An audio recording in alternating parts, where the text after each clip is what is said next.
Olá, caros cursistas! Estamos aqui em uma edição especial do nosso programa Formar MP, para tratar das situações e problemas que são exemplificadas no curso de Procedimentos Extrajudiciais, Instrumentos de Atuação do Ministério Público, né? Então, temos lá 3 situações e problemas. Em função dessas 3 situações, então, foi pensado que trouxéssemos os representantes do momento, né, os que atuam nos CAOPs, né, das respectivas áreas que são tratados os problemas nas situações no ambiente virtual de aprendizagem do nosso curso. E então iniciamos o nosso programa especial, a nossa edição especial, com o nosso promotor de justiça, Dr. Leonardo Dantas Nagashima, que no momento ele ocupa o cargo de coordenador do Centro de Apoio Operacional às Promotorias de Justiça do Patrimônio Público. Então, como o próprio nome diz, já vamos tratar na área do patrimônio público, que é a nossa situação problema 1 no curso Procedimentos Extrajudiciais, né? Lá temos um caso, né, do programa que denominamos de Meu Lar, em que um agente do Tribunal de Contas do Rio Grande do Norte, ele chega a uma promotoria de justiça, né, e entrega um procedimento de prestação de contas de uma construção de casas populares, né, de um município. Na verdade, né, se trata de uma notícia de fato, né, em que houve irregularidades no procedimento de licitação. Então, houve superfaturamento nessa licitação, né, foi detectado direcionamento de licitação para a empresa de fachada de um correligionário do prefeito da cidade, né, teve montagem do procedimento licitatório com 2 ou outras empresas fantasmas, fraude na licitação para pagar dívidas de campanha ao correligionário beneficiado pela licitação. Então, várias irregularidades foram detectadas e foram, então, apresentadas pelo Tribunal de Contas ao Ministério Público. Então, nesse caso, doutor Leonardo Nagashima, gostaríamos de saber como o Ministério Público pode atuar. Olá, cursistas. Muito obrigado, Norai, pelo convite. Essa é uma situação muito recorrente no âmbito das prefeituras e do Estado. Fraude à licitação, hoje, é o tema mais importante e recorrente, de fato, na atuação do CAOP Patrimônio Público. Na situação problema que foi vivenciada, que foi narrada para vocês, nós temos alguns pontos que merecem a nossa atenção. A primeira delas é que, em relação à atribuição, muitas das situações que são postas ao Ministério Público referem-se a programas federais ou programas estaduais. Então, o primeiro ponto a nós delimitarmos seria a atribuição do Ministério Público Estadual. Nós não trabalhamos com os programas federais do Minha Casa Minha Vida. Logo, a qualquer irregularidade ocorrendo em relação a esse tipo de programa deve ser encaminhado ao Ministério Público Federal. Como vocês perceberam, o programa Meu Lar, né, que foi narrado pela Situação Problema, é um programa estadual. E por ser estadual, ele tem a fiscalização necessária tanto do Ministério Público Estadual como também do Tribunal de Contas. O Tribunal de Contas, ao encaminhar o procedimento à promotoria, ele encaminhou narrando diversas irregularidades. Irregularidades essas que são muito comuns e que ocorrem corriqueiramente. Então, o que é que nós podemos fazer? Ao analisar a situação, o primeiro ponto será que a atribuição é da promotoria da capital ou promotoria do interior? Como apenas houve o repasse de verbas da capital, do Estado para o município e toda a execução se deu frente à gestão municipal, então quem deve fazer a fiscalização pelo Ministério Público é a promotoria do local em que ocorreu a licitação e a execução do programa. E isso é importante de ser falado.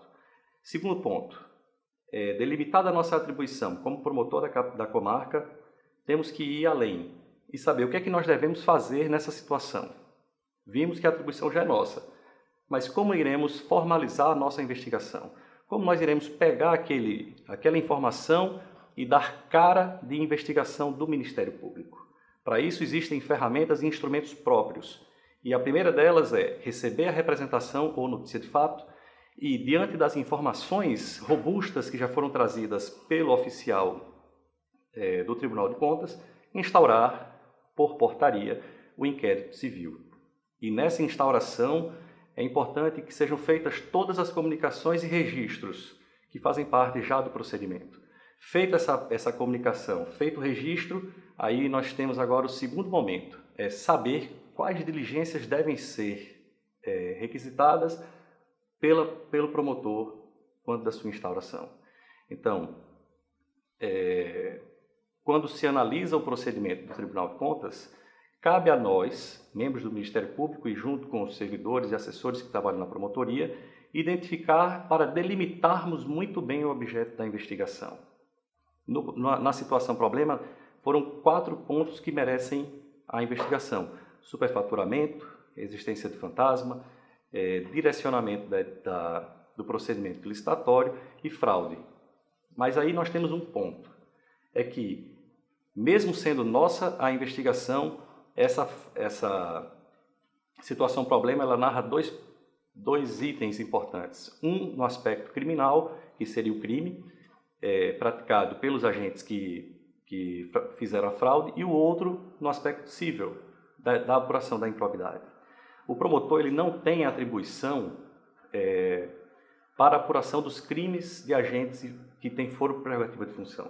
Então, a primeira providência seria, ao instaurar o procedimento, remeter cópia de todo procedimento do TCE para apuração perante o Procurador-Geral de Justiça, porque é ele que detém a atribuição de investigação e processamento dos agentes por foro prerrogativo de função processados perante o Tribunal de Justiça. Então, encaminhado para o Tribunal, encaminhado para a Procuradoria-Geral para fins de apuração, remanesce perante o Promotor de Justiça a investigação cível.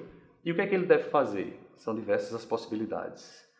E ele, o primeiro de tudo, é requisitar, como diligência na sua portaria de instauração de inquérito civil, requisitar todo o procedimento licitatório. E isso é importante. Por quê? Porque é no procedimento licitatório que a gente vai identificar se houve direcionamento, se houve conluio e se houve participação de empresas fantasmas. Essa participação de empresas fantasmas, ela pode vir a ser identificada, Noraine, de diversas maneiras. Existem sistemas que são disponibilizados para o Ministério Público que permitem que a gente consiga identificar se a empresa, de fato, ela existe, se ela houve uma modificação recente no seu estatuto para inserir determinadas atividades e, se existe, quem são as pessoas que fazem parte da sua composição social. Então, utilizando os sistemas do Infoseg, Juscerne, CAGED, nós sabemos especificamente se aquela empresa tem funcionários, se ela existe, há quanto tempo ela existe e se o contrato social ele está adequado ao objeto da licitação. Interessante que existe aí então todo um fluxo de ações, né? Sim. Que podem ser tomadas nesse caso especificamente, não é isso, doutor? Existem. E é importante que nós, do Ministério Público, cada vez mais nos aproximemos dos sistemas que estão disponibilizados pelos outros órgãos. O Ministério Público ele consegue fazer muito, mas com auxílio de outras pessoas e de outras instituições, ele consegue fazer muito mais. Então, esses sistemas que fazem parte de convênios e termos de cooperação entre a instituição e outros órgãos públicos facilitam sobremaneira a atuação do membro do Ministério Público. Então, ele, muitas vezes, pode se utilizar até de sistemas abertos, como o Google Street View, para saber se aquela empresa, de fato, ela existe e ver a localização em que ela está. Não foram poucas as situações que nós, do CAOP, nos deparamos com situações de assentamentos de sem terra, sendo local de grandes empresas que ganharam licitações milionárias. Não foram poucas as situações de casebres ou até terrenos baldios localizados como se fossem as sedes das grandes empresas vencedoras de licitação. Então a gente consegue, a partir desses sistemas e das fontes abertas, fazer uma pesquisa que direcione a nossa atuação.